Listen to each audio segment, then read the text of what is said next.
Lo stendardo delle Sante Croci, dicevo, è il punto di arrivo. Non a caso, 1520 ci dà in qualche modo una data precisa di un'acquisizione molto chiara nella pittura di Moretto. Voglio precisarvi, abbiamo avuto le ante d'organo di Lovere del 1518, possiamo dire tra il 15 e il 18 le realizza, però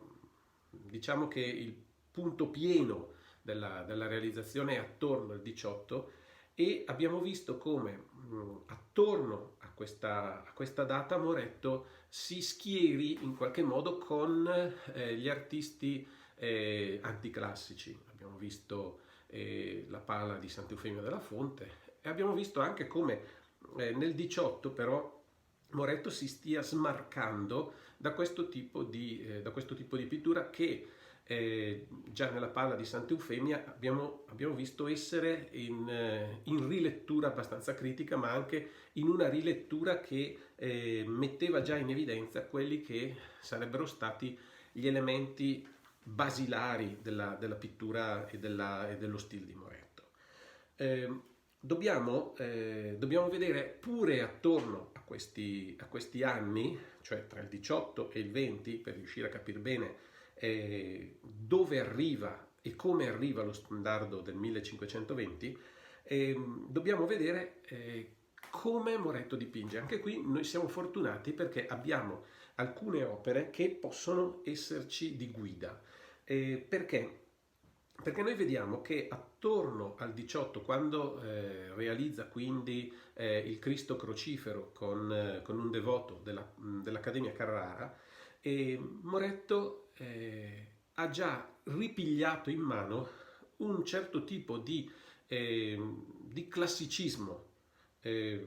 chiaramente alla veneta, chiaramente alla tizianesca, che in qualche modo aveva messo tra parentesi nelle opere precedenti, stando legato strettamente alla pittura di Romanino, alla pittura dei pittori eversivi. E dal 18 al 20 noi possiamo inserire delle opere che in qualche modo segnano questo distacco e questa ripresa di un certo tipo di discorso più legato alla dimensione di un classicismo alla veneta. E lo troviamo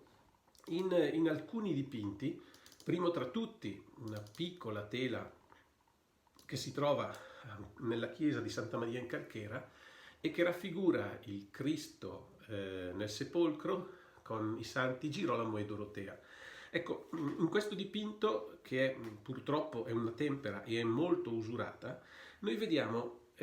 come l'artista sta superando l'impasse di questo rapporto con i pittori anticlassici, ma lo sta superando alla maniera della teletta di Bergamo e lo vediamo benissimo in questo ristrutturarsi delle figure. Una ristrutturazione che noi vediamo benissimo nella figura di San Girolamo, che ha già alcuni caratteri di quelli che saranno i modi del Moretto maturo e che vediamo qui rendersi molto molto più forte, soprattutto nella resa del corpo, una resa volumetrica ben definita che noi vediamo ridondare anche nel corpo di Cristo. Ma ancora di più lo vediamo nel panneggiare forte e molto ampio della Santa Dorotea, che è raffigurata sulla destra, e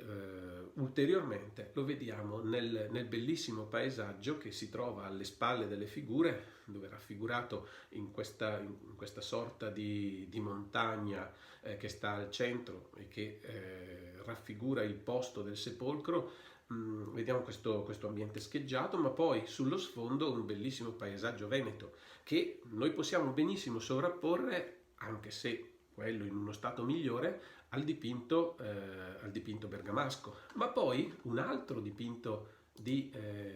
grande qualità e di grande importanza che serve a farci capire dove Moretto si sta si sta muovendo e come si sta muovendo lo troviamo in un grande dipinto che si trova oggi alle Gallerie dell'Accademia di Venezia e che raffigura la Madonna della Misericordia. È un dipinto che in qualche modo riprende un tema arcaico, quello della Madonna che tiene sotto il suo velo i confratelli della misericordia, quindi uomini e donne e quindi una serie di figure che nel Medioevo e che anche nel primissimo Rinascimento, vorrei ricordarvi soltanto Piero della Francesca, avevano un tipo proprio di iconografia, cioè l'iconografia della Madonna grande che allarga il manto e sotto questo manto si trovano questi confratelli, uomini e donne. Moretto si trova qui a reinterpretare il tema della Madonna della Misericordia e lo reinterpreta però alla moderna, cioè non c'è più la differenza tra figure piccole e figure grandi, cioè figura grande della Madonna e figure piccole dei fedeli e dei devoti, ma tutti hanno chiaramente la dimensione reale così come voluta ormai dal Rinascimento pieno. E allora cosa fa Moretto? Raffigura questa Madonna più in alto, cioè sopra le nuvole, con il manto allargato al di là molto delle sue mani, perché il manto è tenuto da 4 angioletti che in qualche modo creano una sorta di tendaggio e al di sotto ci sono invece raffigurati in 2 gruppi gli uomini da una parte e le donne dall'altra e come mediazione ci sono raffigurati due personaggi in abito religioso. Questo ci fa capire, ci fa vedere un tipo di organizzazione, non solo dello spazio, ma soprattutto un tipo di organizzazione della figura che noi non avevamo incontrato in Moretto in precedenza. Un tipo di volumetria arricchita, riempita dal colore che non dico sia inedito, ma non era così maturo in Moretto fino a questo momento. Lo vediamo benissimo qui, così come lo vediamo in un altro dipinto pure straordinario, che purtroppo poco conosciuto, e che è la piccola pala di Belluno, dove è raffigurata la Madonna con il bambino e 2 santi. Questa paletta molto, molto raffinata, molto elegante, ci mette davanti al medesimo linguaggio. E a tutti gli effetti, guardando questo dipinto, noi ci rendiamo conto di quanto Moretto sia stato attratto ancora dal linguaggio arcaizzante di Giorgione. La Madonna con il bambino sono raffigurati su un alto trono e sullo sfondo c'è un bellissimo paesaggio della campagna collinare che non può non ricordarci la pala di Castelfranco, ma non può anche non ricordarci anche lavori del primo Tiziano. Quello che però colpisce è proprio il modo attraverso il quale Moretto riesce a dare corpo alle figure. Ormai sta arrivando, perché sta raggiungendo quella maturità dal punto di vista della resa volumetrica delle figure che noi troviamo benissimo in questi 2 santi vedete benissimo come in questa paletta, così come nella Madonna della Misericordia dell'Accademia, quella cifra eversiva che si ritrovava nella pala di Santa Eufemia della Fonte, ma anche nelle ante e quindi nei dipinti che vanno dal 15 al 18, al 17 circa, quegli elementi di eversione non ci sono più. Moretto qui è entrato in un tipo di pittura e in uno stile che guarda invece a un rapporto molto più compiuto con la pittura veneziana. Questo sembra dipenda dal fatto che Moretto avesse intrapreso un altro viaggio in Veneto e che avesse potuto comunque e quindi riprendere in mano il suo apprendistato con la pittura veneziana, e chissà perché, e chissà, forse potrebbe anche essere che coincida questo momento con quel tempo di cui parla Ridolfi, di cui vi ho parlato, nel quale Moretto va in casa di Tiziano e quindi sta a Venezia per un certo periodo. E questo periodo di tempo è anche confermato dal fatto che una pala di questo genere si trovi a Belluno. Eh, Non dice nulla il fatto che la Madonna della Misericordia sia a Venezia, perché noi non conosciamo la collocazione originaria di questo gonfalone, però mette anche questa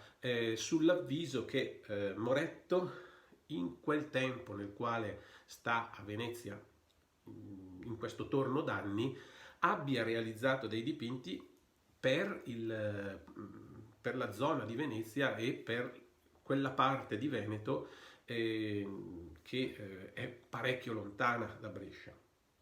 Questi due dipinti, vi dicevo, hanno un rapporto con la pittura veneziana molto più maturo, e questa maturità dipende dal fatto che Moretto si trova a risolvere i suoi problemi non più guardando a Romanino o guardando agli artisti che girano attorno a Romanino e che propongono un linguaggio anticlassico, ma in maniera più consentanea probabilmente al suo gusto e al suo carattere. Si trovano invece si trova davanti a una proposta che è quella che sta portando avanti Tiziano e che in qualche modo tiene ancora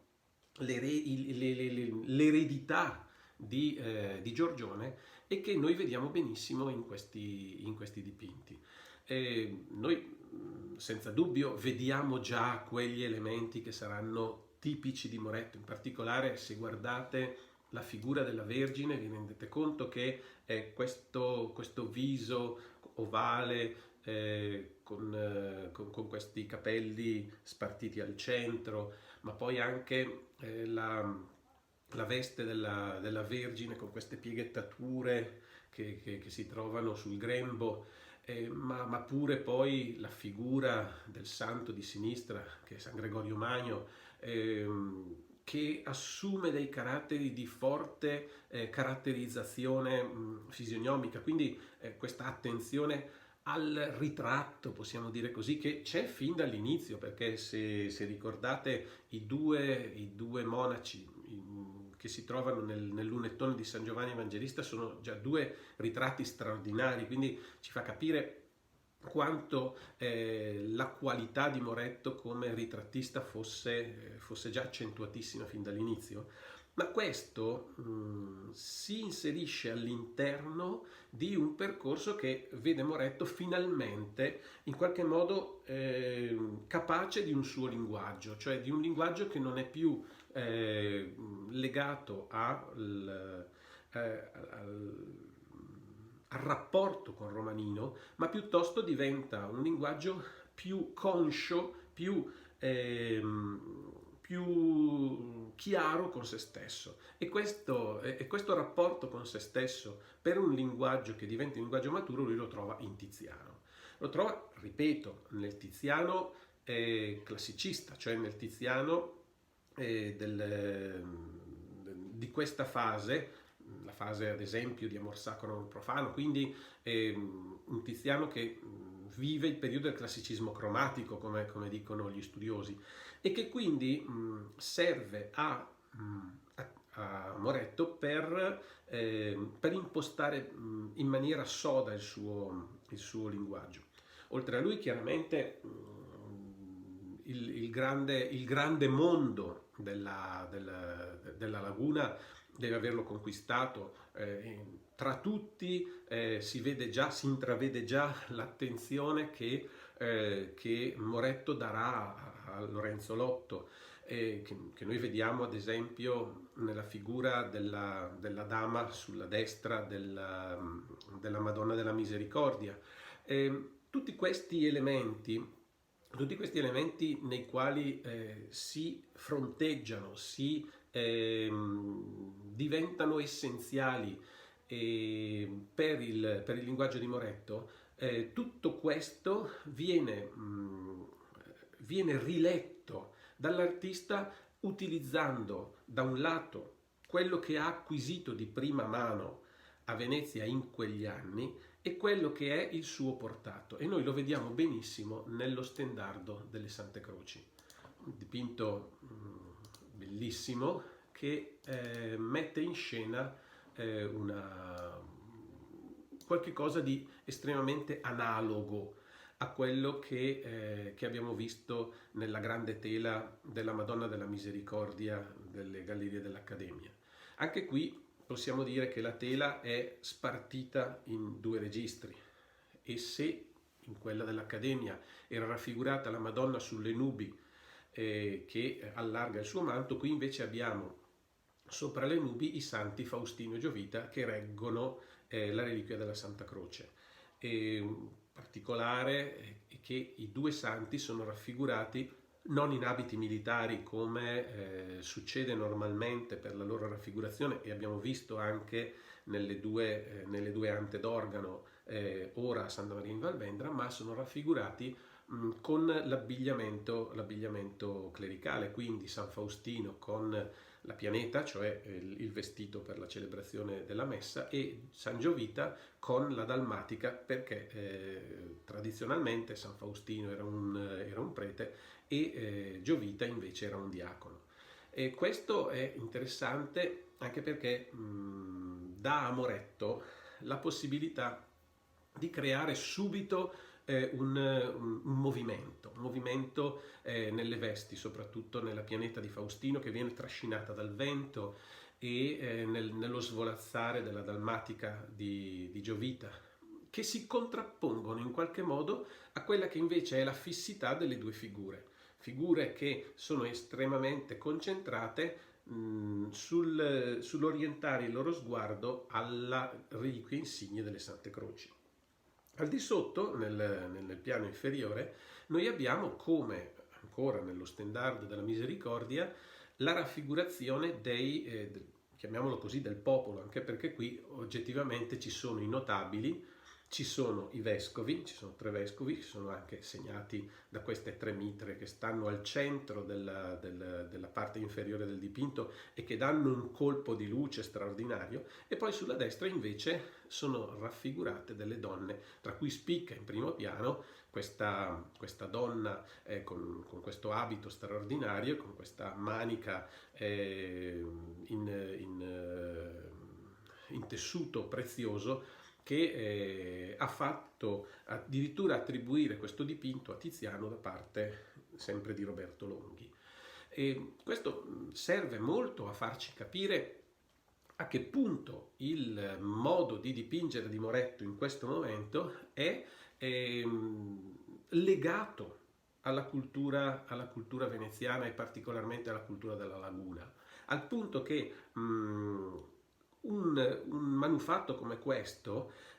possa essere avvicinato alle opere di Tiziano, addirittura possa essere confuso con le opere di Tiziano. Però quello che viene fuori da questo dipinto è in maniera potente, secondo me, anche il rapporto che Moretto viene a ricostruire con il suo ambiente di partenza. Non è un caso, se guardate bene, il volto di San Faustino messo tutto di profilo.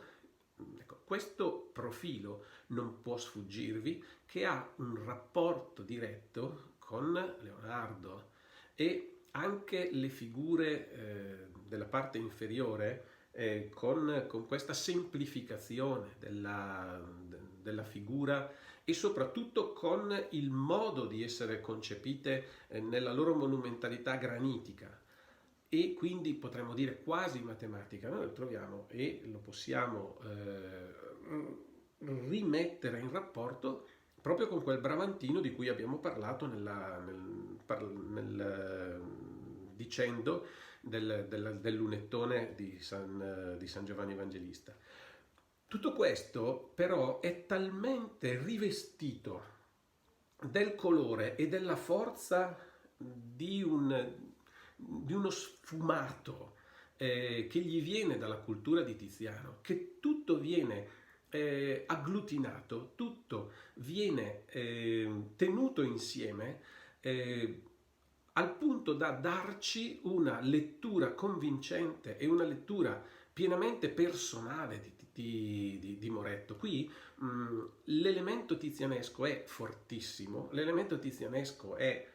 straordinariamente presente, ma non c'è solo l'elemento tizianesco, c'è tutta quella cultura che è la cultura di partenza di Moretto, che non si può sconfessare e che a tutti gli effetti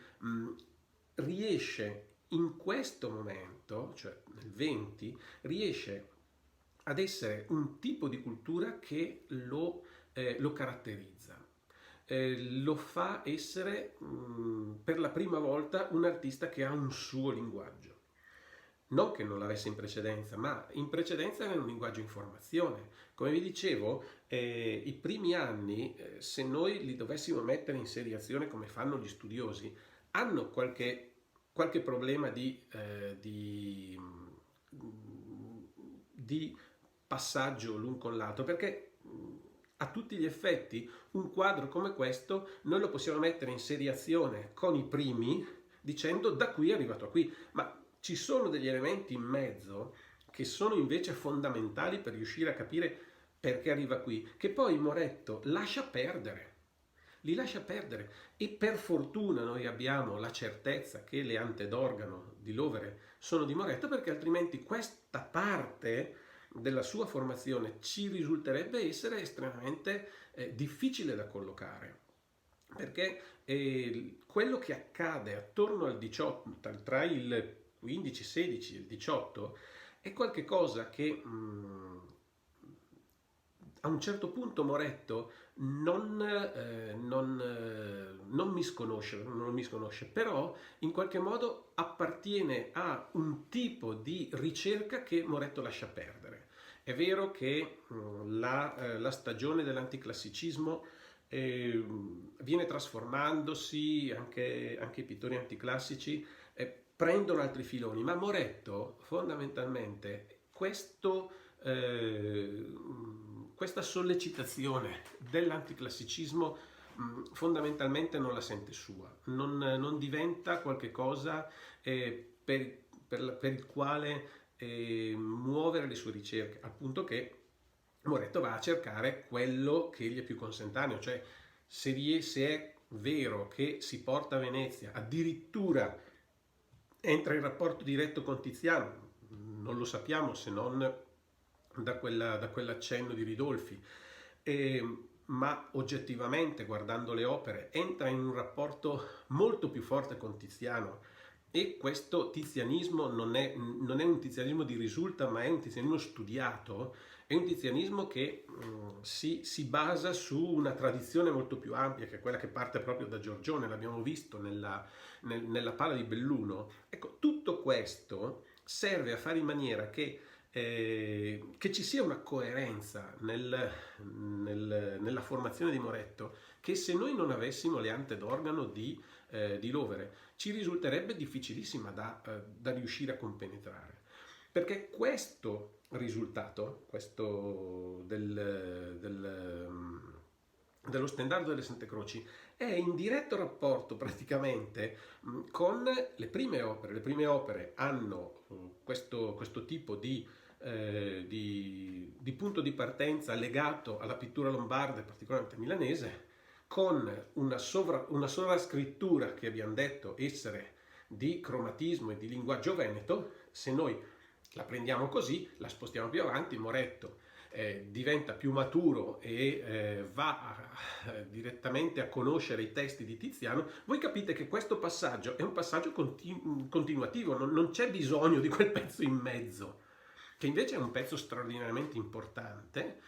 Anche se, ripeto, Moretto quel tipo di esperienza lo lascia da parte. Giustamente Ballarin dice che le ante d'organo di Lovere sono un momento che il Moretto maestro vedrà come un momento archeologico, perché oggettivamente sono un punto di snodo importantissimo per la sua formazione, ma diventano una strada morta, diventano un binario morto. Non lo portano a questo tipo di non lo portano a nessun tipo di risoluzione. Però attenzione che qui non lo portano a nessun tipo di risoluzione, lo portano alla risoluzione estrema, ovvero il fatto che Moretto non si poteva più accontentare semplicemente di quel che conosceva della pittura veneziana. Non poteva cioè accontentarsi più dei primi rudimenti romaniniani, delle poche conoscenze che aveva maturato attorno al 12-13, ma ha bisogno di vedere e quindi di imparare la grammatica nuova veneziana